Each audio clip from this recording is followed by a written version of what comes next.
Warga Desa Biaro Baru, Binakarya dan Desa Mandingani yang masuk Kecamatan Karangdapo dan Rawas Ilir, Sumatera Selatan, menduduki lahan milik salah satu perusahaan kelapa sawit yang ada di daerah tersebut.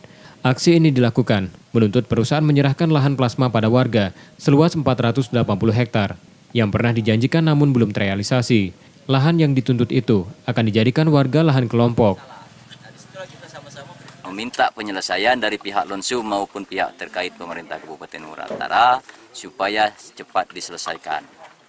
Karena sudah berlarut-larut, sudah lama ditunggu-tunggu tidak ada penyelesaian. Maka dari itulah masyarakat Desa Binakarya mengadakan orasi pengklaman lahan supaya